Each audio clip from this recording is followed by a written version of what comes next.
Buenas tardes, mi nombre es Verónica Sarish y mi compañera Ana Licea, y en el día de hoy nosotros le vamos a estar hablando sobre la audición y lenguaje. Debemos comenzar definiendo algunos términos que van a ser importantes para entender lo que va a ser la discusión del sistema auditivo.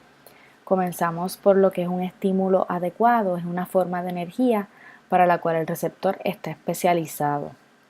Un receptor, por otro lado, es una célula que por su estructura y función están hechas para responder una forma particular de energía. El receptor puede ser una neurona o cualquier otra célula y en este caso la forma particular de energía va a ser el sonido. Y su función básicamente es convertir esta energía en una respuesta neuronal. Luego tenemos lo que es la percepción, que es la interpretación de la información sensorial, y la sensación, por último, que es la adquisición de información sensorial. Aquí tenemos una imagen de lo que es el oído interno y externo, y básicamente queremos empezar hablando un poco sobre lo que es la cóclea. La cóclea es donde se recibe este estímulo auditivo y es convertido a impulsos neuronales. Más adelante vamos a estar describiendo un poco más en detalle estas diferentes estructuras que observamos en esta imagen y la cóclea. Estímulos para la audición. Los estímulos para la audición usualmente son vibraciones en un medio conductor, que este medio conductor podría ser líquido o aire. Estas vibraciones en el medio son producidas por las vibraciones de la fuente de sonido que comprime y descomprime alternadamente el aire. Como podemos observar en esta imagen, estas ondas que se observan en color azul más oscuro representan mayor presión, o sea, en otras palabras, hay mayor densidad de moléculas de aire en estas áreas. Lo que es la frecuencia de una onda son los números de ciclos alternados de compresión y descompresión del medio que ocurren en un segundo. Por otro lado, el tono es como nosotros experimentamos la frecuencia de este sonido. La amplitud o la intensidad de una onda es la energía física del sonido y básicamente es cuán alta es la onda. Como observamos en esta imagen, si comparamos la imagen de la derecha con la de la izquierda, estas ondas tienen mayor amplitud que las de la izquierda. O sea, son más altas que estas. El volumen, por otro lado, es cómo experimentamos la energía del sonido. Es importante mencionar que existen sonidos puros y complejos. Los puros solo tienen una frecuencia y los complejos tienen distintas frecuencias. La música específicamente está compuesta por sonidos complejos, pero estas distintas frecuencias suenan musical debido a su combinación y al orden de estas frecuencias. Aquí en este slide lo que les presento básicamente es un resumen de cómo nosotros recibimos esta información auditiva. Hay un proceso de recepción, de amplificación y de conversión. La conversión de los impulsos nerviosos es importante, ya que deberíamos convertir esta información auditiva en impulsos nerviosos que el cerebro pueda utilizar y entender. Vamos a comenzar discutiendo lo que es la pina. La pina es la parte externa del oído y también se le conoce como aurícula u oreja. Básicamente consiste de la parte externa del oído y es la que todos vemos y conocemos. Esta parte se encarga de atrapar el sonido y amplificarlo un poco al canalizarlo por el canal auditivo, que es lo que observamos aquí. Esta parte del oído también permite seleccionar sonido al frente de nosotros.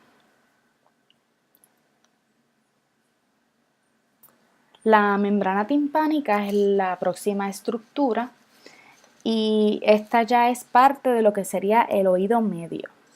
La membrana timpánica es una membrana fina que se encuentra al final del canal auditivo.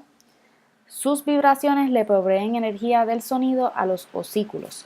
Los osículos son estos huesitos que podemos observar en esta imagen, que ahí tenemos el martillo, el yunque y el estribo. Estos huesos son los más pequeños del cuerpo. La membrana timpánica es bien sensitiva al sonido y ella puede ser ajustada o relajada por un músculo dependiendo de la sensibilidad a los distintos niveles de sonido. Los osículos son los 3 huesos que mencioné anteriormente y ellos funcionan en forma de palanca para transferir las vibraciones timpánicas a la cóclea. La amplificación se debe a que la energía que fue recogida de la membrana timpánica es concentrada en una base mucho más pequeña que es el estribo. El estribo se encuentra en el final de la cóclea. La amplificación es suficiente para compensar por la energía que se pierde cuando las vibraciones pasan del aire al líquido de la cóclea.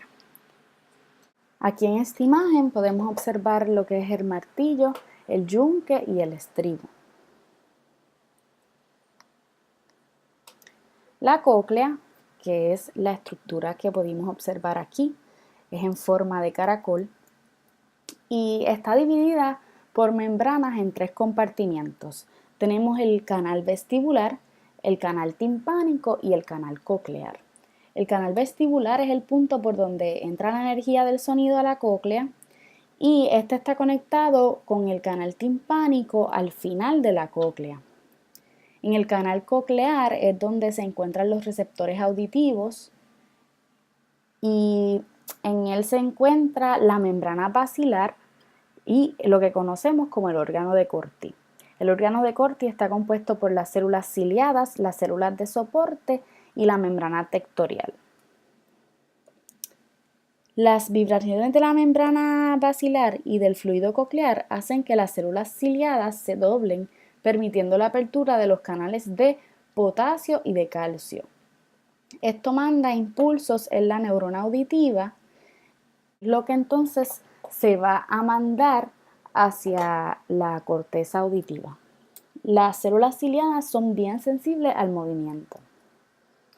En esta imagen está dividida en el próximo slide y ya que era muy grande.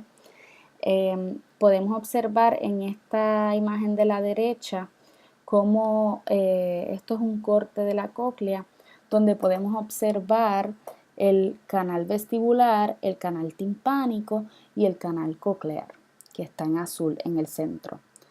La membrana basilar, que es esta línea fina negra que se encuentra aquí, y lo que sería el órgano de Corti, que es esta línea un poco más gruesa, de color rosado más intenso.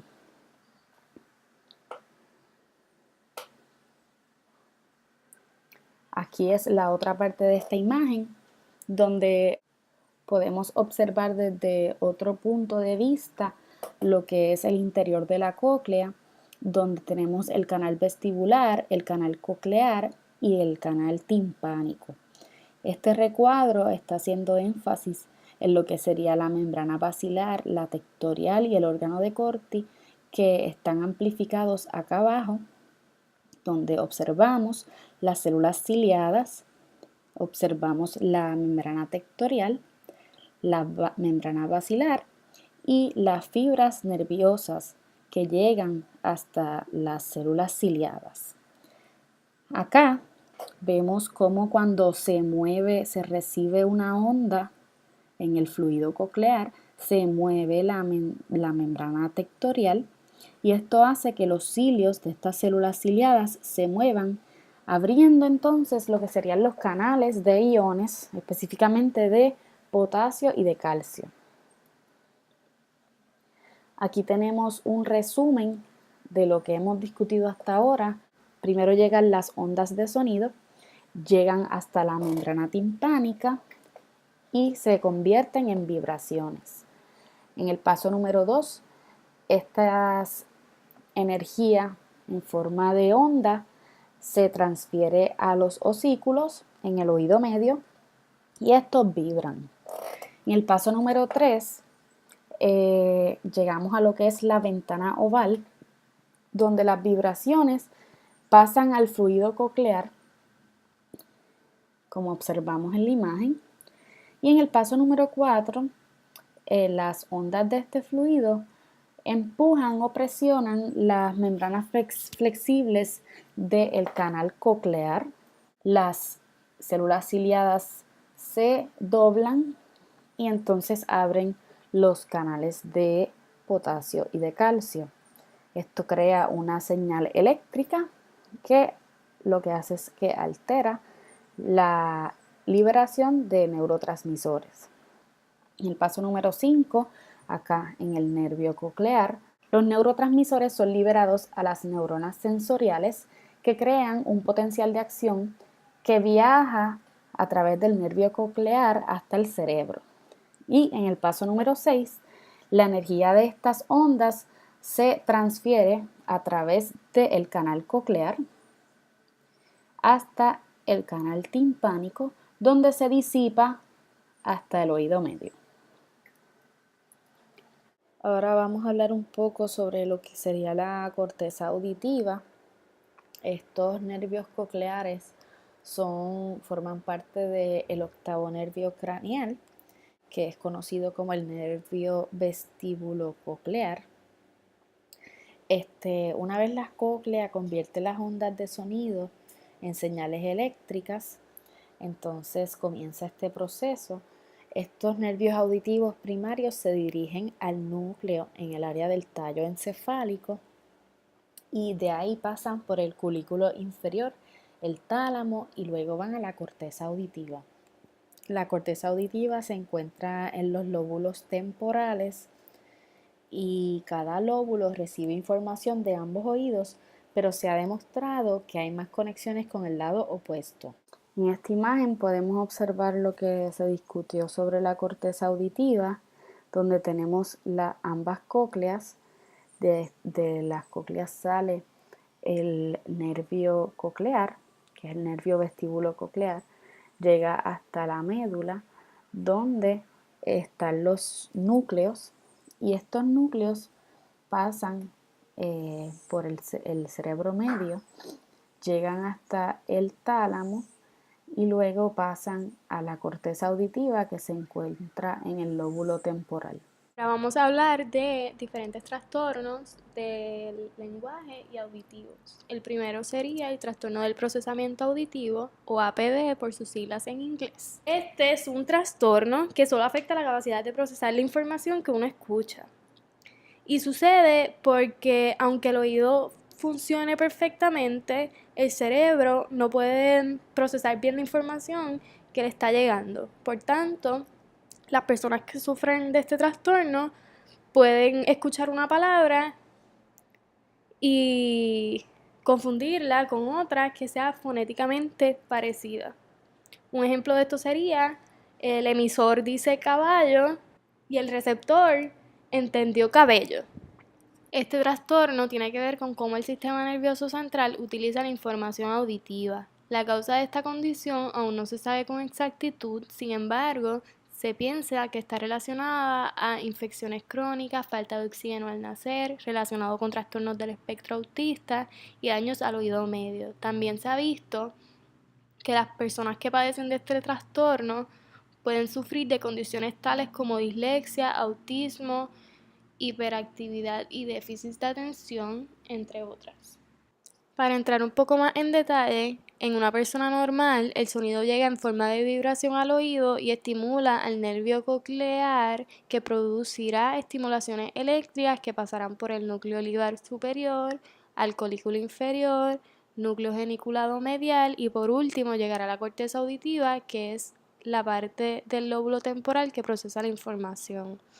Como dije anteriormente, aún no se conoce la causa exacta, pero se entiende que en alguna parte de este proceso, en una persona con este síndrome, la información es alterada por el cerebro. Algunos de los síntomas que pueden estar presentes son discriminación auditiva, que se refiere a la capacidad de diferenciar entre sonidos distintos. Discriminación auditiva figura-fondo, que se refiere a la capacidad de concentrarse en un sonido en particular, estando en un lugar donde hay mucho ruido. Un ejemplo que me pareció bien curioso es una persona que estaba intentando escuchar música y no podía diferenciar la letra de la canción del sonido de fondo de la misma. La memoria auditiva, que es recordar lo que se ha escuchado, y la secuencia auditiva, que se refiere a la habilidad de entender y recordar el orden de los sonidos y las palabras. Un ejemplo sería que le dan una secuencia de números y pues intercambia el orden de estos. También se puede ver afectada algunas habilidades tales como la comunicación, área académica y habilidades sociales. Aunque aún no se conoce una cura para este trastorno, sí existen muchos métodos para mejorar la calidad de vida de estos individuos. Algunos ejemplos son adaptaciones en los métodos de enseñanza, modificaciones en las tareas para así poder reforzar las áreas débiles de esos niños, programas remedial o de recuperación, en donde pues se le va a dar al niño terapia para reforzar también esas habilidades en las cuales son no tan fuertes. Y instrucción de lectura y terapia del lenguaje. Ahora vamos a hablar de la afasia de Broca. Esta afasia surge debido a algún daño o trauma al área de Broca y áreas circundantes y como resultado se puede ver impedimento del lenguaje. Algunas de las causas pueden ser traumatismos cráneoencefálicos tales como hemorragias cerebrales y tumores y también accidentes cerebrovasculares. Un ejemplo de esto sería la isquemia, que consiste en la interrupción del flujo sanguíneo, evitando que el oxígeno llegue al cerebro. Por último, las lesiones en la parte anterior del cerebro, sobre todo en el lóbulo frontal del hemisferio izquierdo. Estas lesiones son bien malas porque el hemisferio izquierdo es bien importante para la ejecución de los movimientos que son necesarios para el habla y la escritura. Además, allí se encuentra el área de Broca, que lo pueden ver en la imagen, resaltado en rojo, y esta área es la que se encarga de el orden de las palabras y la organización, entre otras cosas más. Algunos de los síntomas que van a presentar las personas que sufren de la afasia de Broca son la falta de fluidez verbal, anomia, que es la dificultad para evocar los nombres de las cosas, agramatismo, que se refiere a la incapacidad para la construcción de frases de manera completa, dificultad en la repetición y conciencia del déficit. Es decir, estas personas se van a dar cuenta de que les da trabajo formar oraciones debido a la fatiga que esta les causa. Por último, los tratamientos dependerán de la severidad inicial de los síntomas.